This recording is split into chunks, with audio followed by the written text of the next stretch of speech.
বন্ধুরা, আপনারা যদি কলকাতা নাইট রাইডার্সের একজন জাবরা ফ্যান হয়ে থাকেন তাহলে মন থেকে ভিডিওটিতে একটি লাইক অবশ্যই করবেন। আইপিএল শুরু হতে আর মাস কয়েক বাকি, তার আগেই 9 রানে 5টি উইকেট তুলে নিয়ে সেরা ফর্মে রয়েছেন কেকেআরের এই তারকা এবং দাবি ঠুকলেন টিম ইন্ডিয়ার সুযোগের। কে এই খেলোয়াড় বিস্তারিত জানাবো বন্ধুরা, তার আগে ভিডিওটি পুরো দেখার আবেদন রইল এবং চ্যানেলে নতুন এসে থাকলে চ্যানেলটিকে সাবস্ক্রাইব করবে।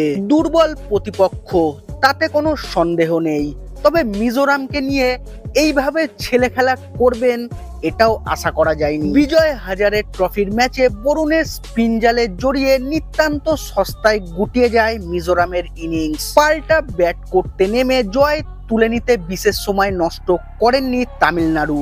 শুক্রবার মিজোরামের বিরুদ্ধে বিজয় হাজারে ট্রফির ডি গ্রুপের ম্যাচে টস জেতেন তামিলনাড়ুর অধিনায়ক সাই কিশোর।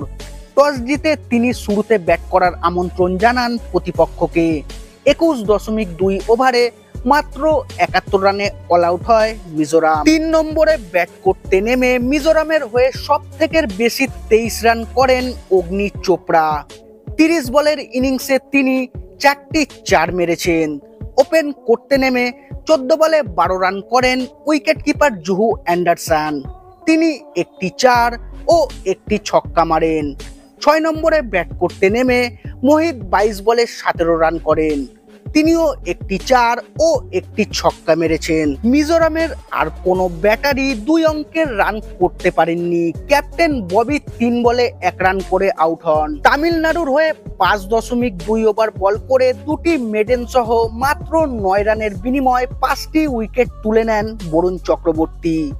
লিস্ট এ ক্যারিয়ারের এটাই সেরা বোলিং পারফরমেন্স বরুণের। উল্লেখ্য, কদিন পরেই ইংল্যান্ডের বিরুদ্ধে টি-20 সিরিজে মাঠে নামবে ভারতীয় দল। সূর্যকুমার যাদবের নেতৃত্বাধীন ভারতীয় দলে বরুণের থাকা কার্যত নিশ্চিত। তিনি বিজয় হাজারে ট্রফির মঞ্চে ইংল্যান্ড সিরিজের প্রস্তুতি সেরে রেখেছেন বলাই যেতে পারে। চলতি বিজয় হাজারে ট্রফির 4টি ম্যাচে মোট 10টি উইকেট তুলে নিলেন কেকেআরের এই রহস্য স্পিনার। পাল্টা ব্যাটিং করতে নেমে মাত্র 10 ওভারেই জয়ের লক্ষ্যে পৌঁছে যায় তামিলনাড়ু।